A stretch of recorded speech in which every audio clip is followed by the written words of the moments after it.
the Police Amendment Act 2010 is getting a bumpy ride here because, as my colleagues who have spoken before me have already noticed, this act seems to be not achieving the balance that we need to achieve whenever we assign powers to the police force. We're in a consent position with policing. We, the people, agree that we will abide by the rules, and we will consent to the police enforcing those rules upon us. Therefore, it's important that we always have that balance and that respect from both sides, from the people that what is being asked of them is not unreasonable, and from the police that it's enough to actually do their job and to protect the officers. And protection of the officers is a key part of this. We ask those individuals who are civil servants to take on a difficult, complex, and many times dangerous task on our behalf, on behalf of the public. And I very much respect that. I also, as I'm sure many of you have noticed, push back pretty hard because I see the police, let's call them enforcement, law enforcement agencies, always want to make their job easier. Fair enough. We all want to make our own jobs easier.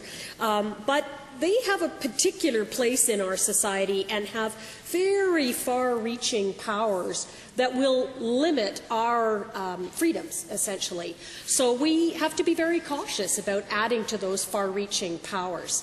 And, you know, they're trying to do a better job, and I know I feel sometimes that they would like to microchip us all, because heck, that'd be so easy to keep track of everybody, because then they'd know where each one of us was at any time of the day or night.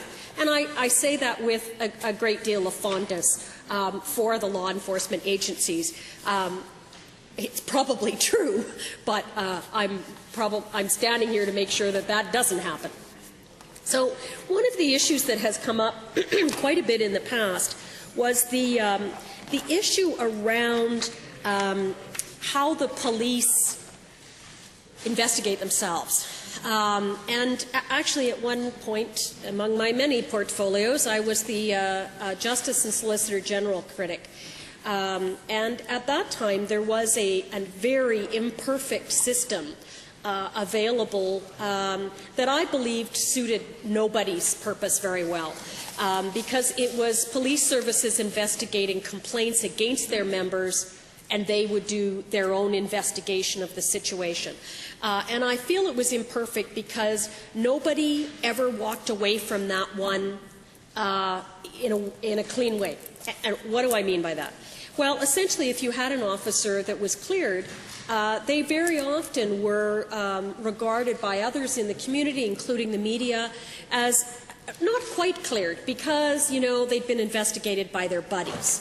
So that was not a pleasant experience for an individual officer to be in, I'm sure. On the other hand, for members of the police institutions, if one of their members was found to be in an infraction, they felt that maybe people had been overcompensating to try and make a point that would make the public happy that somebody had been punished. So nobody ever liked that system, and I in particular didn't like it. We have addressed that, and we do now have better legislation that recognizes that an independent body being able to investigate officers. But what I believe was trying to be achieved in Bill 27 was to look at the new officers that we've created and figure out how we are going to be involved in that same kind of investigative and disciplinary process with them, because we have a number of new categories now that we didn't have back when previous amendments to the Police Act were made in 1973. So the complaint and discipline process, has remained largely unchanged since 1973. So we have had consultations with stakeholders over the last couple of years, and particularly on the law enforcement framework. And it was intended to deal with these current realities that we have. And one of those realities is surveillance. That's another area where I think we as legislators have to push back against the ease with which surveillance can be put in place and used. Because to me it flies in the face of believing that we live in a society of essentially decent people who are going about their lives and should be able to go about their lives without scrutiny from persons unknown. And part of the whole thing is, exactly where do those tapes go? How long are they kept, and who else is looking at them? Do they turn up in somebody's, retirement party? Are they spliced together to make a joke for a roast for somebody? You never quite know. And I'm sure that, our law enforcement agencies wouldn't sanction anything like that, but I bet you it happens. The temptation is just too great to do that. So I am very cautious about use of surveillance, and that was one of the realities of modern enforcement that we were talking about here.